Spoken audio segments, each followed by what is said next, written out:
شرور أنفسنا ومن سيئات أعمالنا من يهده الله فلا مضل له ومن يضلله فلا هادي له أشهد أن لا إله إلا الله وحده لا شريك له وأشهد أن محمدا عبده ورسوله لا نبي بعده. Amma ba'd. Apa kabar hari ini? Alhamdulillah. Mudah-mudahan kita tetap sehat, semangat, bahagia dunia akhirat. Amin. Mari kita berbanyak sholawat dan salam untuk Rasulullah Muhammad Sallallahu Alaihi Wasallam yang telah sempurna mengajarkan Islam. Di antaranya mendapatkan wahyu Allah surat An-Nazi'at. Surat An-Nazi'at yang sudah kita baca sebagian. Kita akan menuntaskannya dari surat ini 46 ayat. 46 ayat. Kalau kita perhatikan, kalau kita amati, mendapatkan 6 kelompok. Kelompok pertama dari ayat 1. Coba buka halaman 284 surat An-Nazi'at. Ayat 1 Wan-Nazi'atil Gharqa sampai ayat 5. Fal mudabbirati amra. Ini diakhiri dengan alif semua. Gharqa nasqa sabqa amra. Ini terkait dengan tugas malaikat. Jadi kelompok 1 5 ayat dalam surat An-Nazi'at bicara tentang tugas malaikat. Kemudian dari ayat 6 sampai ayat 14, yaitu dari kata yauma tarjufur rajifah sampai fa idahum bisahirah. Kalau kita amati tiap akhir ayat itu berakhiran huruf ta marbuthah. Ini kelompok 2. Garis besarnya tentang kondisi manusia saat kiamat. Ini kelompok kedua. Kemudian tadi sampai ayat 14, dari ayat 15 sampai ayat 26. Ya, ayat 15 itu diawali dengan hal ataka hadithu Musa. Kalau kita amati setiap akhir ayat Musa itu juga alif, tapi namanya alif layyinah, sampai inna fi dzalika la'ibratan liman yakhsha. Kata yakhsha itu juga berakhiran huruf alif layyinah. Dari ayat 15 sampai 26, kalau kita baca di situ tentang kisah Nabi Musa alaihissalam berhadapan dengan Fir'aun. Jadi ini kelompok ketiga. Jadi cara mengamati kelompok itu akhir ayat, satu nada, satu model, satu huruf. Kemudian dari ayat 27 ya sampai ayat 33 diawali dengan antum asyaddu khalqan amis sama banaha, sampai ayat 32 itu wal jibal arsaha itu berakhiran dengan ha semua, kecuali penutupnya ayat 33 mata'an lakum wa li'an'amikum. Ini penutupnya beda sendiri. Ini kelompok 4 bicara tentang alam semesta ciptaan Allah dalam rangka tadabbur apa yang Allah ciptakan agar kita semuanya menambah keyakinan, menambah iman, menambah ketakwaan kita. Ini kelompok 4. Kemudian kalau kita baca berikutnya dari ayat 34 sampai ayat 41, yaitu dari فَإِذَا جَاءَتِ الطَّامَّةُ الْكُبْرَى. Itu akhirnya huruf apa? Alif layyinah. Jadi tulisannya seperti hamzah, seperti ya, tapi namanya alif.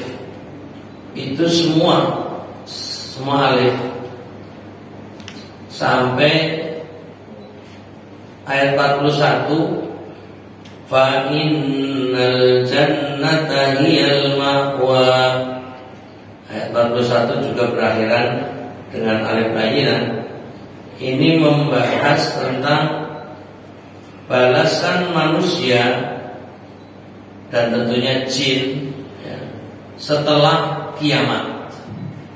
Ini membahas balasan baik manusia dan jin yang baik maupun yang jahat akan mendapatkan balasan setelah kiamat terjadi. Kemudian kelompok terakhir, kelompok 6, dari ayat 42 sampai akhir ayat itu berakhiran huruf apa? Ha. Diawali di ayat 42, yas'alunaka 'anis sa'ati ayyana mursaha, sampai akhir ayat 46, au duhaha. Ini kelompok 6 terakhir dari 46 ayat bicara tentang waktu kiamat.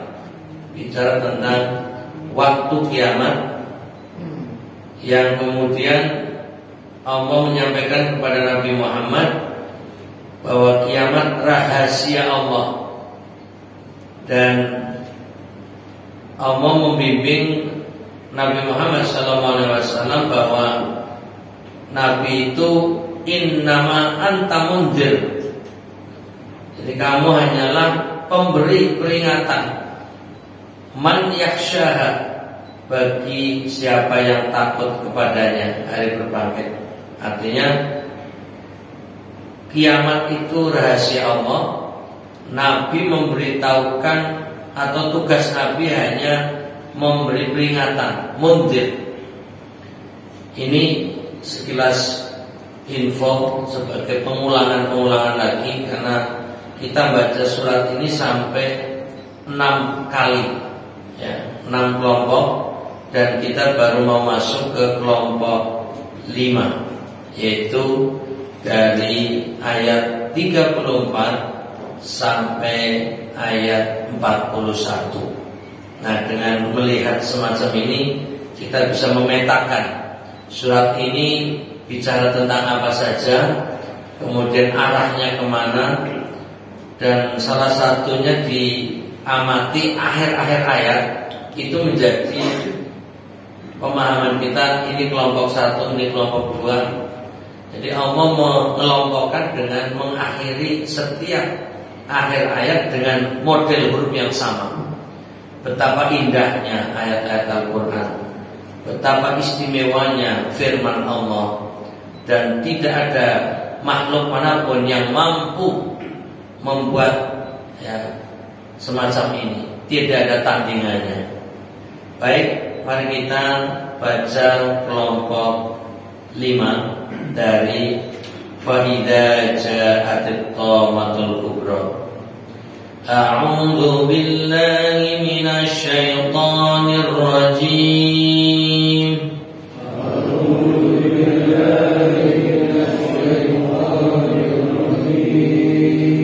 Fa'idza ja'atit thammatul kubra.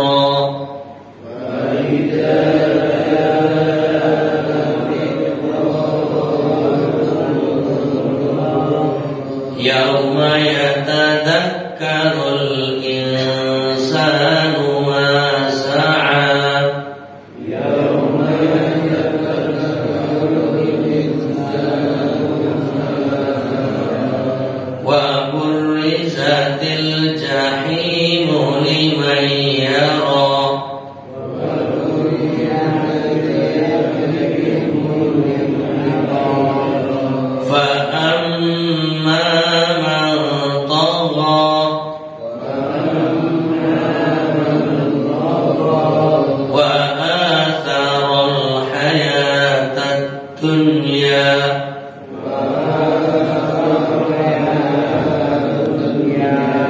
Fa'innal jahima hiyal ma'wa.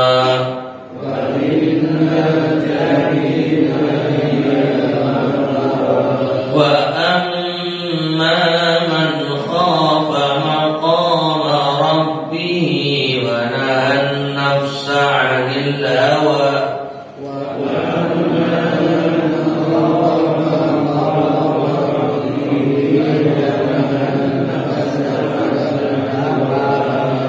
Fa'innal jannata hiyal ma'wa.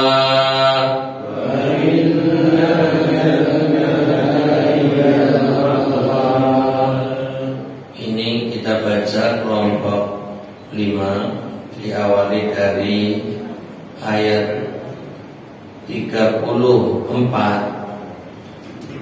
Maka apabila malapetaka yang sangat besar, yaitu hari kiamat, telah datang. Ayat 35. Pada hari itu manusia teringat akan apa yang dikerjakannya. Ayat 36. Dan diperlihatkan neraka dengan jelas kepada setiap orang yang melihat. Ayat 37. Adapun orang yang melampaui batas. Ayat 38. Dan lebih mengutamakan kehidupan dunia. Ayat 39. Maka sesungguhnya nerakalah tempat tinggalnya.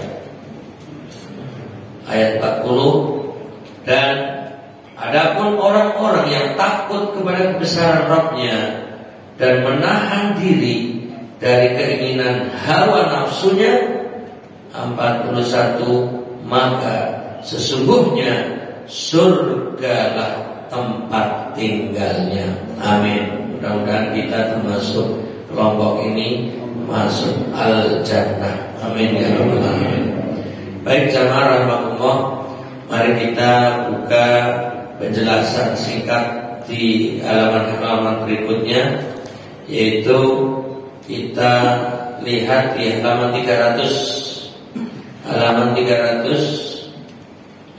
keterangan dari ayat 34 sampai ayat 36 dijelaskan, yaitu faida ja'atit thammatul kubra yauma yatadakkarul insanu ma sa'a wa burrizatil jahimu liman yara. At-thammatul kubra artinya hari kiamat. Saya ulangi lagi bahwa nama-nama kiamat itu variasi di dalam Al-Quran. Sampai 17 nama istilah kiamat. Nah, dalam surat An-Nazi'at ini ayat 34 mengistilahkan kiamat sebagai at-thammatul kubra. Kenapa namanya At-Tamatul Kubro? Ini dikatakan At-Tamal Bahru Alal Kada. Jadi ini menjelaskan bahwa At-Tama itu kalau dalam bahasa Arab At-Tama atau Tamatul Bahru, Tamal Bahru Ala Kada, artinya laut telah menenggelamkan dan melandanya. Hari kiamat pun melanda dan menenggelamkan segala sesuatu dengan kedahsyatan dan kengeriannya. Jadi di sini mengkaitkan gambaran kiamat itu meluapnya air laut, bagaikan tsunami, lebih dahsyat dari tsunami. Padahal ketika ayat ini turun, ya, di Mekah itu kan gambarannya pegunungan. Jadi dan di sekitarnya nanti ada pasir. Artinya tidak terlalu dekat dengan laut, tapi mengancamnya dengan gambaran bahwa kelak saat terjadi kiamat, air laut meluap dan dengan ombaknya yang dahsyat menenggelamkan semua yang ada di depannya. Saat itu belum tampak yang namanya tsunami, tapi sudah menggambarkan.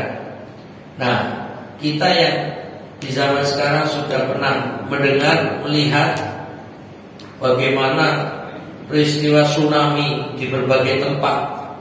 Dan yang paling tampak ketika kita mendengar peristiwa di Aceh, bagaimana sekali meluap, ya, terjadi tsunami itu menghancurkan, memporak-porandakan yang ada di sana. Masya Allah. Ini sebagai peringatan bagi yang terkena tentu itu musibah besar, dahsyat, ya. Ada yang selamat, tapi banyak juga yang tenggelam. Nah, ini kita mungkin kalau daerah Solo sekitarnya, kalau bicara laut agak jauh gitu loh. Jadi bahkan pikirannya gak mungkin deh. Jadi laut utara juga jauh gitu kan, laut selatan juga jauh. Seakan kita itu di posisi aman, kita zona aman. Kalau bicara tentang At-Tamatul Kubro, artinya kalau kiamat digambarkan dengan meluapnya air laut, baca ini kayaknya nggak menggetarkan gitu. Kenapa? Karena merasa di zona aman. Tapi jangan dipikir kemudian laut tidak sampai ke sini. Kalau terjadi kiamat betulan dari pantai utara, ya, meluap ke selatan, dari pantai selatan meluap ke utara, Solo tenggelam. Berarti yang Jogja, yang Semarang, yang Jepara semua juga tenggelam kan gitu. Ini baru satu gambaran di Jawa. Artinya Pulau Jawa tenggelam itu udah hilang semua ini. Ini untuk membayangkan akan terjadinya At-Tamatul Kubro. Nah, hal semacam ini untuk peringatan bagi umat manusia agar ingat masa depan. Jadi hakikatnya kita sedang diajak membayangkan masa depan.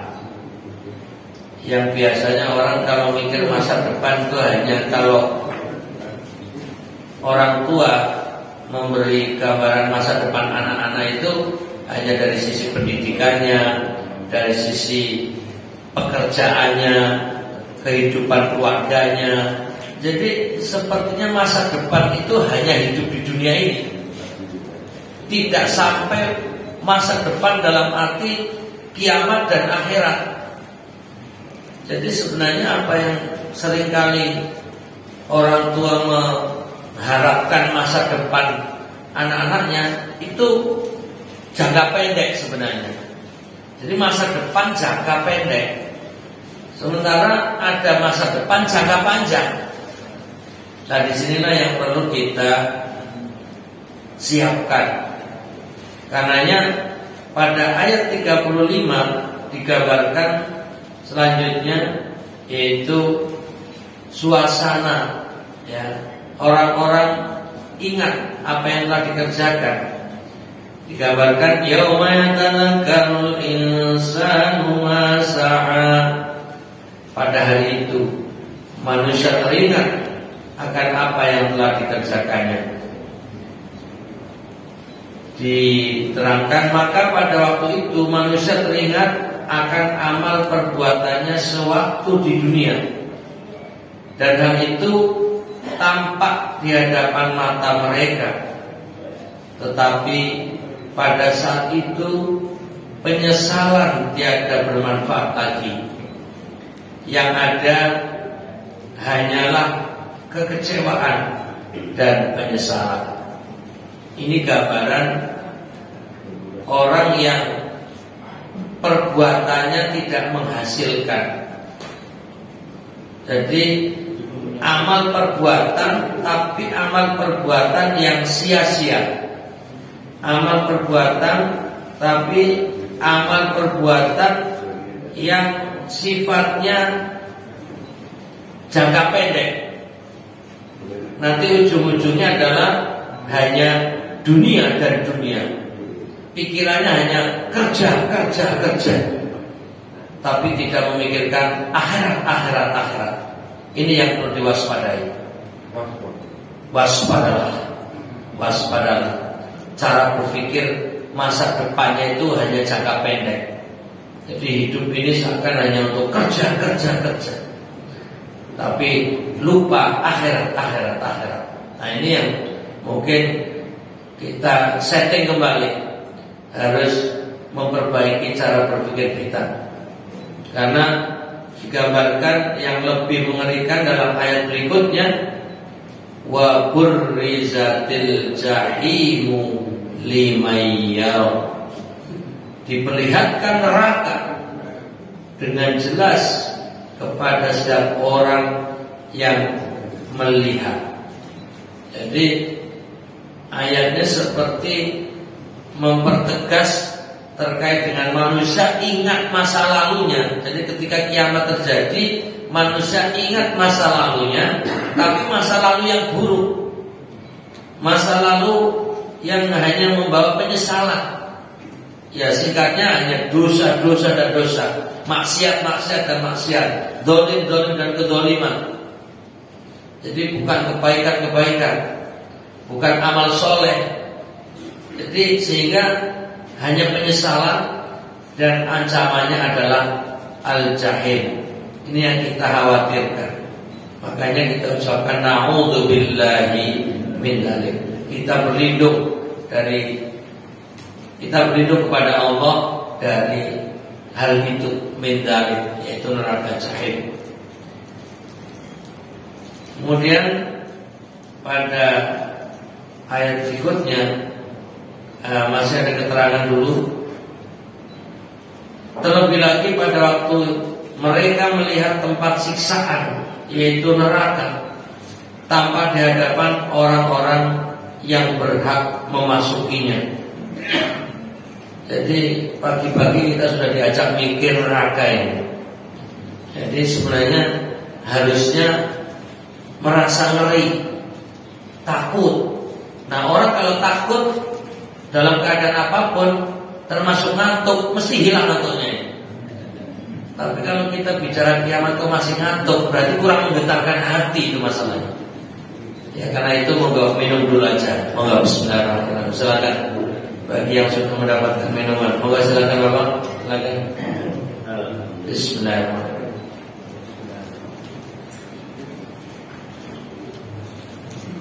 Alhamdulillah. Teh hangat, bukan teh panas. Jadi takutnya panasnya membayangkan neraka ini maksudnya. Jadi kalau ini nikmat, ya, kita syukuri, alhamdulillah. Jadi ya, isi Al-Quran memang peringatan dan peringatan. Yang sedang kita baca adalah hal-hal yang menakutkan, tapi justru ini sebagai pengingat dan peringatan agar kita bisa mengendalikan diri dari hal-hal yang dilarang dalam agama dan semangat untuk beramal soleh untuk bekal kita di akhirat. Fatazawwadu fa inna khairaz zadi taqwa. Berbekallah, sesungguhnya sebaik-baik bekal adalah takwa. Kemudian masih lanjutan terkait dengan siapa penghuni neraka. Makanya kelompok ini memang kelompok bicara tentang setelah peristiwa kiamat atau balasan manusia setelah kiamat.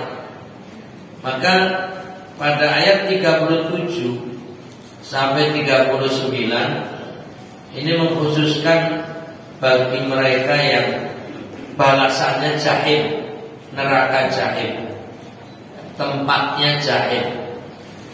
Fa amma man tagha wa athara al-hayata dunya fa innal jahima hiyal ma'wa. Adapun orang yang melampaui batas dan lebih mengutamakan kehidupan dunia, maka sesungguhnya nerakalah tempat tinggalnya. Di sini dijelaskan fa amma man tagha, yaitu adapun orang yang melampaui batas. Nah, apa itu tagha? Itu sama dengan at-tughyan atau orangnya toghut ya. At-tughyan ialah kata sifat yang ditujukan kepada setiap orang yang melanggar perkara hak dan petunjuk, dan tiada sekali-kali melakukan perbuatan ini selain hanya orang yang lebih memilih perkara dunia. Jadi perkara duniawi dan hanya bekerja untuknya. Kerja. Ngeri sebenarnya. Jadi tidak memikirkan akhirat. Lagi baca ayat ini bukan berarti kita menghalangi untuk kerja, bukan. Tapi sebagai peringatan, jangan hanya mikir kerja untuk dunia saja. Jadi karena ayatnya lagi fokus ya bagi tughyan ya, mereka yang melampaui batas. Jadi mikirnya hanya bagaimana menjadi orang yang kaya, tapi tidak memikirkan akhirat. Jadi hidupnya kerja, tapi tidak menyiapkan diri setelah kematian. Jadi hanya meraih jabatan, hanya untuk mencari kesenangan dunia saja. Nah, ini yang diingatkan dalam ayat ini. Jadi intinya jangan sampai hidup kita di dunia hanya targetnya duniawi saja. Walaupun kita hidup di dunia, tapi harus memikirkan ukhrawi. Jadi kalau kita memikirkan akhirat, ukhrawi, tentu dunia kita lewati. Entah bagaimana hasilnya, ya sebanyak apapun harta yang kita miliki, toh akhirnya ya yang dibawa hanya ya kain kafannya. Ya, artinya sekaya apapun ya, bagi orang Islam ini kan dikafani. Ya hanya yang dibawa kain kafan. Mau punya rumah megah, mau punya kendaraan mewah, mau punya harta yang melimpah, toh hanya kain kafan yang dibawa. Nah makanya harus yang dibawa sesungguhnya adalah amal soleh. Nah ini sebagai pengingat, bukan menghalang-halangi kita untuk kerja dalam arti gak boleh dari dunia. Ini juga nanti malah membahayakan juga. mikir akhirat tapi lupa dunia, ini juga nggak benar. Jadi harus ada keseimbangan. Fid dunya hasanah wa fil akhirati hasanah. Dunia akhirat harus seimbang. Tapi karena lagi bicara tentang ancaman bagi orang yang hanya atharul hayatad dunya. Jadi orang yang hanya mengutamakan kehidupan dunia, apalagi yang berkecimpung di dunia politik praktis. Ya, kalau yang masuk ke dunia politik praktis kadang juga lupa, ya, lupa tujuan daripada berpartai itu. Kadang-kadang hanya mentarget, ya sesuai dengan misi dan visi partainya, tapi tidak kemudian mengembangkan bagaimana dengan partai itu mensejahterakan rakyat dunia dan akhirat. Jadi kayaknya hampir-hampir tidak ada yang memikirkan di orang partai ini bagaimana kita mengentaskan kemiskinan rakyat Indonesia biar bahagia dunia akhirat. Yang mengentaskan kemiskinan dunia saja masih tergopoh-gopoh.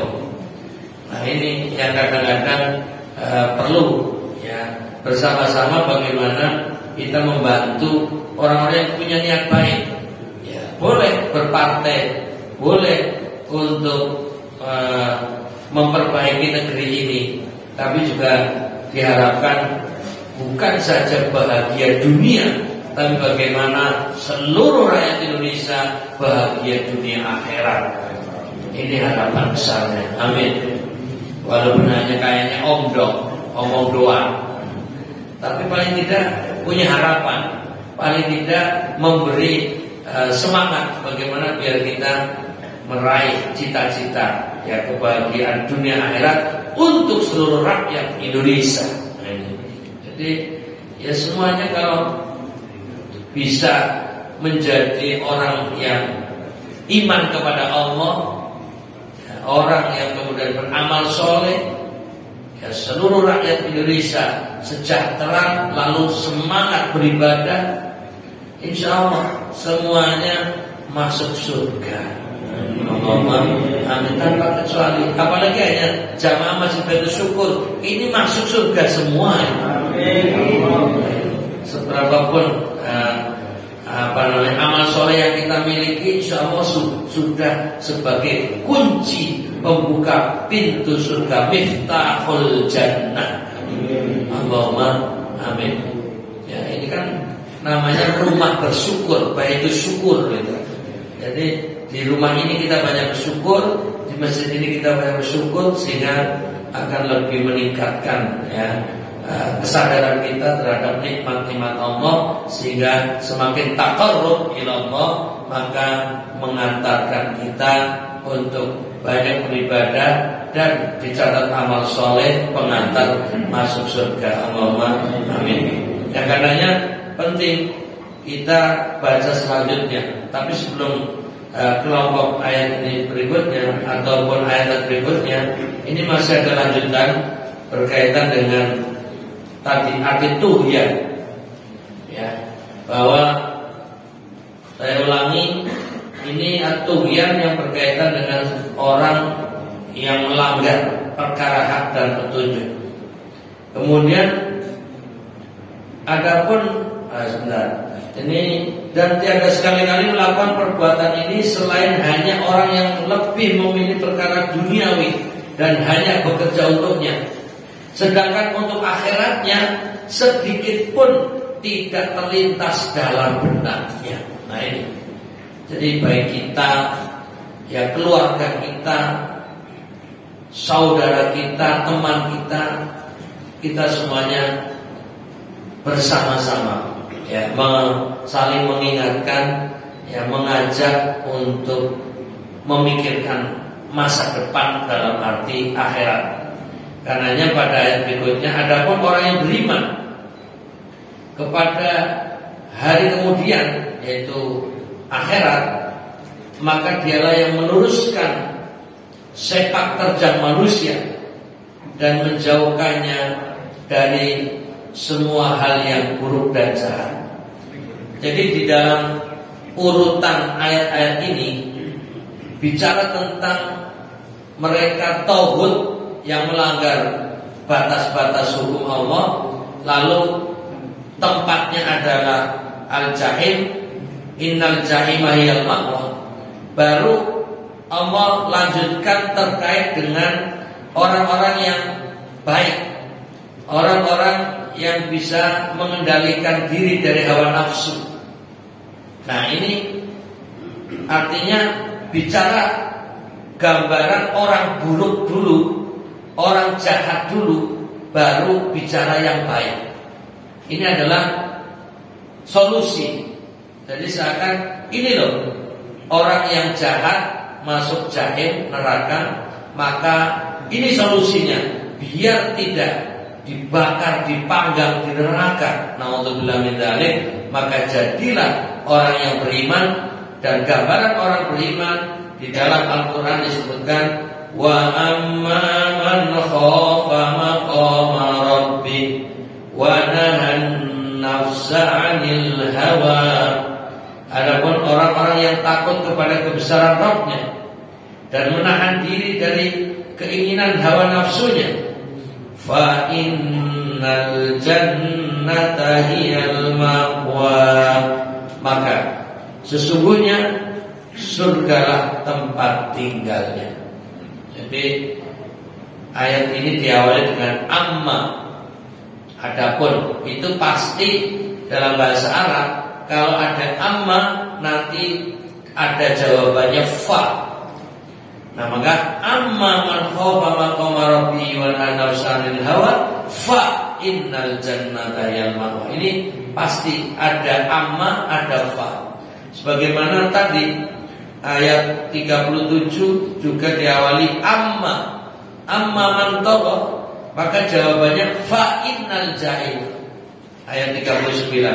Dan itu banyak dalam Al-Quran, ya, dan bahkan dalam bahasa Arab, bahasa hadis pada umumnya itu kalau ada amma itu nanti ada fa, hamzah amma, bukan amma. Dalam Al-Quran ada surat An-Naba, amma yatasaalun, itu bukan kemudian ada jawabannya fa, karena itu pakai ain. Nanti pada waktunya kita bahas. Jadi selanjutnya keterangan pada ayat 40-41 di halaman 301 ini, orang yang takut kepada keagungan dan kebesaran Allah niscaya mencegah dirinya dari hawa nafsunya. Dan di sini yang dibahas apa itu al-hawa. Al-hawa artinya kecenderungan watak kepada sesuatu yang sesuai dengan keinginannya dan tertarik kepada sesuatu yang disukainya, baik atau buruk, terpuji atau tidak terpuji. Hanya saja istilah ini kebanyakan dipakai untuk menunjukkan kepada pengertian sesuatu yang tidak terpuji. Hawa nafsu pada umumnya mengajak kepada kelezatan pada waktu sekarang tanpa memikirkan akibatnya, dan selalu menyeru untuk meraih hawa nafsu yang berbahaya, yang akibatnya adalah sakit dan penderitaan. Nah, ini tentu kaitannya dengan makna hawa nafsu adalah mengikuti keinginan yang keinginan itu sebenarnya terlarang dalam aturan agama. Ya seperti mengambil hak orang lain, mencuri, korupsi, dan itu artinya berarti ini harus menahan diri. Tapi kalau mengikuti, melakukan, berarti mengikuti hawa nafsu. Ya, bermaksiat, berbagai bentuk apapun maksiatnya, maka kalau hawa nafsunya ini diikuti, maka itu adalah kemaksiatan. Nah, makanya di sini ada kata naha, yaitu untuk mencegah dirinya anil hawa, dari hawa nafsu. Nah, sebelum kita menuntaskan ya, ayat ini sedikit tambahan berkaitan dengan menyambut Idul Adha. Nah, ini sisipan bahwa kita sekarang ini hubungannya bagaimana biar menyikapi perbedaan, mengendalikan hawa nafsu, ya tidak terjadi benturan, tidak terjadi saling kecurigaan, ya kebencian karena adanya perbedaan. Walaupun ini hanya perbedaan antar umat Islam, tapi juga perlu pengendalian diri. Ini mengkaitkan dengan hawa nafsu, bahwa penetapan 1 Dzulhijjah ini awal mula yang menjadi penyebab perbedaan Idul Adha di negeri kita yang tercinta Indonesia. Jadi nanti Idul Adhanya ada yang ditetapkannya hari Rabu tanggal 28 Juni 2023, ada yang kemungkinan Kamis ya, 29 Juni 2023, sehingga nanti akan ada 2 hari raya sebagaimana hari raya Idul Fitri. Nah, ini biar saling memahami, saling toleransi dan saling pengertian di antara kita. Nah, walaupun kita semua kalau di sini sudah dewasa, sudah memaklumi perbedaan, tapi tetap untuk diingat kembali dan saling mengingatkan agar tidak terjadi saling mengklaim dirinya paling baik, paling benar dan menyalahkan pihak lain. Itu namanya mengikuti hawa nafsu. Kalau sudah mulai menyalahkan diri orang lain dan merasa dirinya paling benar. Karena itu sekedar menggambarkan nanti pada hari Ahad yang akan datang tanggal 18 Juni ya, tanggal 18 Juni pas maghrib, ketinggian hilal itu di atas ufuk 1 derajat lebih 25. Nah, ini wujudul hilal, sudah muncul hilalnya, artinya sudah diyakini sebagai pergantian bulan, sehingga maghrib ya, malam Senin itu sudah 1 Dzulhijjah. Maghrib malam Senin tanggal 18, yang berarti 19 itu adalah hari Senin 1 Dzulhijjah.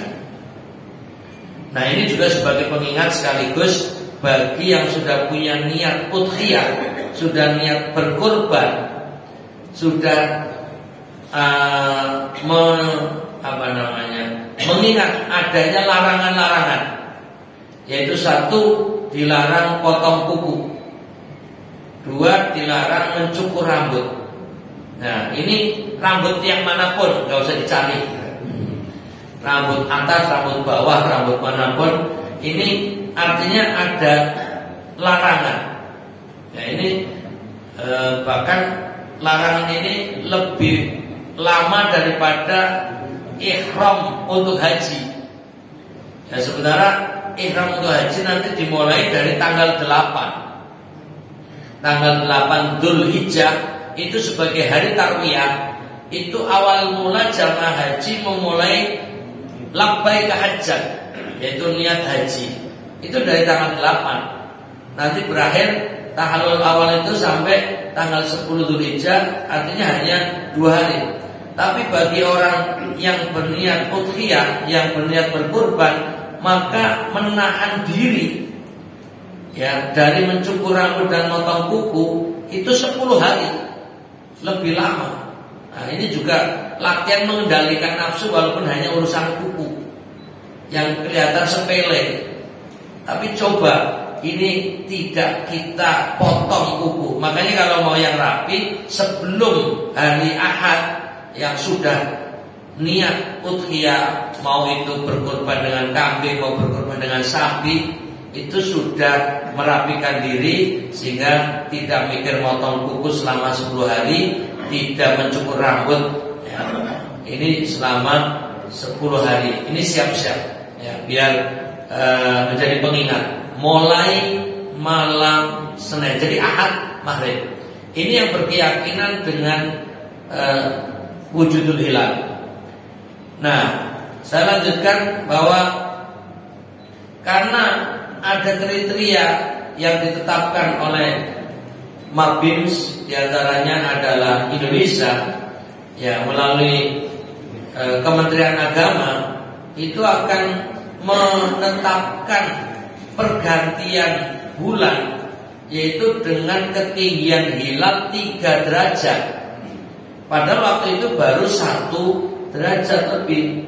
Itu belum masuk kriterianya, sehingga kemungkinan bulan ini namanya Dzulqa'dah 1444 Hijriah yang mestinya usianya 29 hari akan digenapkan menjadi 30 hari.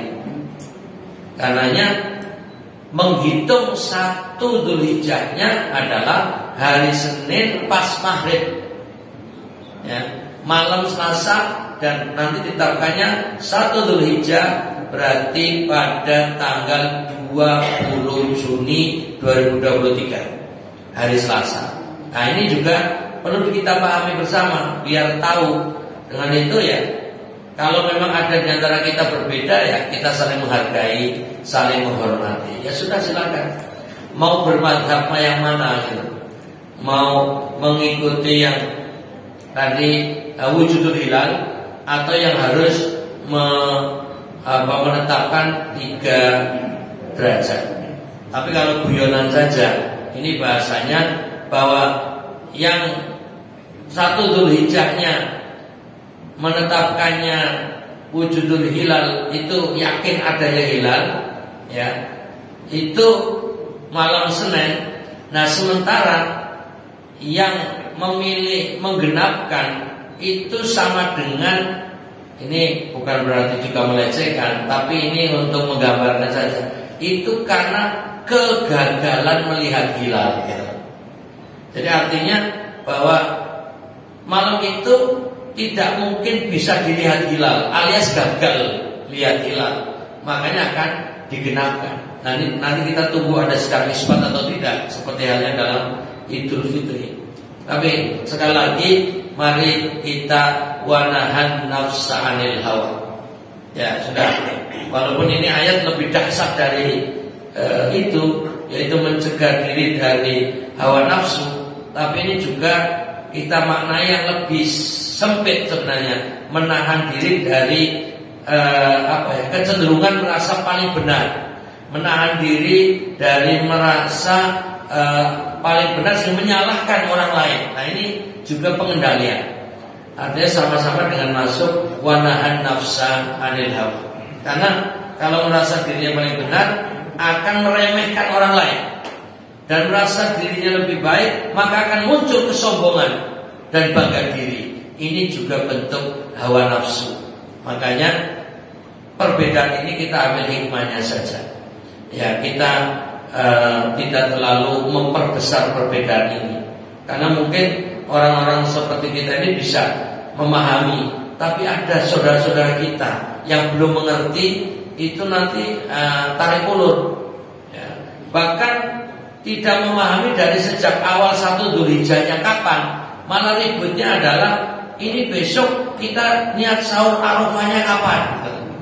Bagi yang mau puasa Arafah, itu ributnya malah di apakah mau puasanya di hari Selasa atau mau puasanya hari Rabu. Ya, ini ribut. Lalu coba nanti di Arab Saudi wukufnya hari apa gitu. Ya, ini terlambat sebenarnya. Arab Saudi juga menetapkan 1 Dzulhijjahnya ya sama dengan waktu di Indonesia. Tidak nanti kemudian pas wukuf baru ditetapkan wukufnya sekarang, lalu Idul Adhanya besok, nggak begitu. Yang namanya 1 Dzulhijjahnya mulainya pada hari Ahad itu. Jadi baik di Indonesia, di seluruh benua dunia termasuk Arab Saudi akan mengetahui 1 Dzulhijjahnya ya pas hari Ahad itu. Hanya saja beda jam. Kalau di Indonesia katakan di maghribnya itu katakan 5:30, dia Arab Saudi masih siang. Jadi belum bisa menetapkan 1 Dzulhijjahnya. Kita sudah menetapkan namanya, tapi di Saudi belum. Tapi nanti ketika kita di Saudi maghrib dan di sana akan mendapatkan informasi, oh ada yang melihat hilal, karena di sana murni berdasarkan ru'yatul hilal, maka akan ditetapkan. Nah itu kita tunggu sekitar jam 12 malam Senin. Nah itu untuk mengikuti. Nah nanti bisa kita juga dapat info-info dari saudara-saudara kita yang haji nanti di sana, sehingga bisa dapat informasi atau di internet juga sudah mudah didapat. Nah intinya bagaimana kita menyikapi perbedaan ini, termasuk dalam menetapkan 9 Dzulhijjahnya. Yang puasa Arafah apakah mengikuti yang wujudul hilal, berarti menetapkan tanggal 9 Dzulhijjah jatuh pada hari Selasa, yaitu tanggal 27 Juni. Itu siam Arafahnya, puasa Arafahnya. Nah, sementara bagi yang nanti mungkin menggenapkan Dzulqa'dah sehingga 1 Dzulhijjahnya hari Selasa, berarti puasa Arafahnya hari Rabu. Yang bagi orang yang sudah puasa sebelumnya itu hari raya gitu. Nah di sini juga saling menghargai. Sekelompok dia masih puasa, sekelompok yang lain sudah hari raya. Ini masih bisa ditoleransi. Tapi yang lebih berat lagi bagaimana kalau dalam satu masjid ya iuran sapi, satu sapinya 7 orang, mereka berbeda keyakinan. Ini sih repot ini. Satu sapi 7 orang. Ada 4 orang yang berkeyakinan Rabu, tapi 3 orang berkeyakinan Kamis. Bagi yang punya keyakinan Rabu, yuk sembelih hari Rabu. Tapi yang Kamis sok, aku yakin saya sok gitu kan. Iki mau disembelih sekarang mau besok. Nah ini jadi masalah nanti. Kalau yang Rabu berkeyakinan harus sembelih sekarang, itu secara hukum sah dan benar, itu Idul Adha. Tapi bagi yang meyakini Kamis, kalau itu disembelih, itu hilang nilai kurbannya, hilang nilai udhiyahnya. Maka inilah yang paling penting, wanahan nafsa anil hawa. Untuk mencegah diri jangan emosi menghadapi hawa nafsu. Wis pokoknya saya ini Idul Adha sembelih si kepis karepmu, itu namanya nggak bisa mengendalikan diri. Maka harus ada satu titik temu. Ya, ada beberapa solusi, diantaranya kalau bisa 1 sapi 1 keyakinan ini. Kalau bisa yang 7 orang dalam 1 sapi itu pilih orang yang 1 keyakinan, sehingga kalau disembelih Rabu semua aman gitu. Tapi kalau ada di antara yang 1 sapi ini beda keyakinan disembelih Rabu, yang Kamis mesake gitu loh. Waduh, aku iurannya podo tapi saya aku di situ nilainya hanya sedekah. Nilainya bukan kurban, hilang nilai kurbannya. Nah maka solusi yang lain adalah selain 1 sapi 1 kelompok, ini berarti coba toleransi sembelihnya ditunda sehari berikutnya. Yang sekalipun yakin Rabu Idul Adha dan afdolnya disembelih pada hari itu demi persahabatan, demi ukhuwah, demi persatuan, tahan emosi, tahan hawa nafsu diri. Jangan merasa paling baik dan benar, sudahlah ngalah disembelih hari Kamis. Ini wanahan nafsa anil hawa. Nah ini juga bisa sebagai mengatasi masalah tanpa masalah, menyembelih hari Kamis. Nah, ini.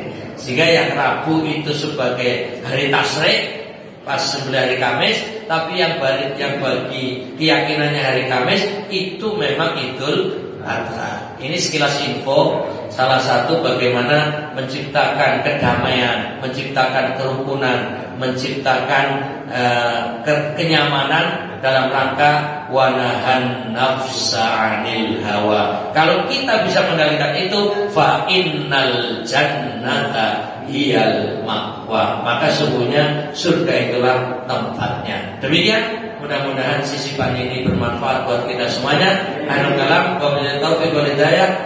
Assalamualaikum warahmatullahi wabarakatuh.